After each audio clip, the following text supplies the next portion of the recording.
Some Israelis abroad desperately try to head home, to join reserve military units, or just to help. Times of India, Los Angeles. At the most harrowing of times, some Israeli citizens living overseas aren't running from the war at home, but to it. From Athens to New York, they're rushing to airports and diving into online chat groups for help, desperate to make their way to the country after Hamas militants attacked.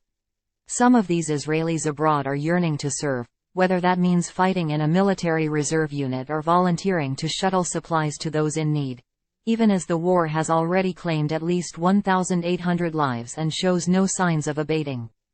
Time equals 400 ms, greater than on Tuesday.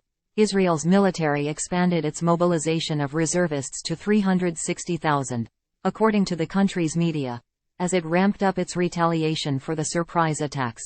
Yaakov Swissa, a 42-year-old father of 5, said nobody called and asked him to return to Israel to fight, but he feels he has no choice. He served for 15 years, and he said he learned his army roommate was among at least 260 killed at a music festival. Swissa wants to rejoin his reserve unit, even if that means leaving his family and his construction business job in Los Angeles. I've been crying for 2-3 days. Enough. That's it. I am ready to fight, he said. What else would I do? While my friends are being buried in Israel. Some of the Israelis living, working or just traveling abroad who were trying to make it back said their reserve units were among those called up. Others said they hadn't yet been called or couldn't reach their commanders but expected to be axed soon. In other cases, Israelis who are too young to serve in the military, as well as non-Israelis with close ties to the country, have been trying to travel to assist family members or volunteer. Adam Jacobs, an 18-year-old community college student in New Jersey, said he was born and raised in the U.S. and for years traveled every summer to visit family in Israel. He said he learned his cousin was among those killed, and he wants to make his way to Israel to take on volunteer work, possibly shuttling supplies. I couldn't live with myself if I stayed here, Jacobs said. It's never been this bad.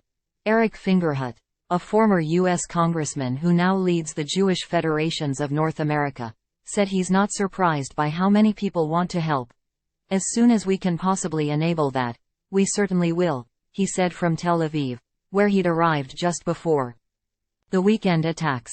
There are many Israeli reservists who are abroad, and so getting them back home to join the fight, has been a priority. And it should be a priority. So people are just scrambling. The war began after Hamas militants stormed into Israel Saturday during a major Jewish holiday, killing people and abducting others.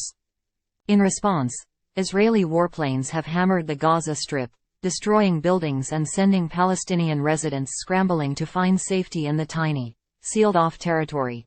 Travel has been challenging, with major airlines suspending flights in and out of Israel. The U.S. State Department issued travel advisories for the region.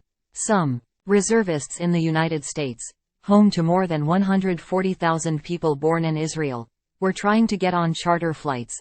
Ofer Cohen, a New York businessman, said he learned there were more than 200 reservists traveling through South America on vacation at the time of the attacks.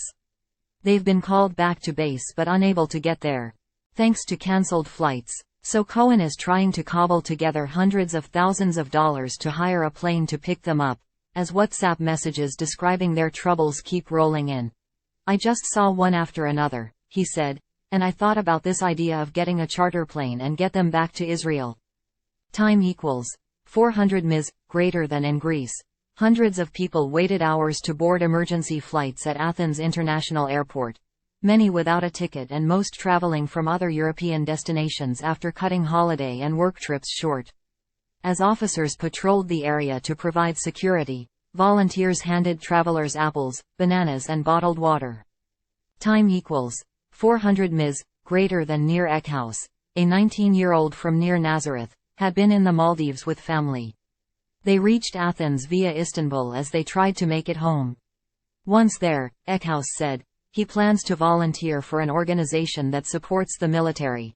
This is the first time in the history of Israel that something like that has happened.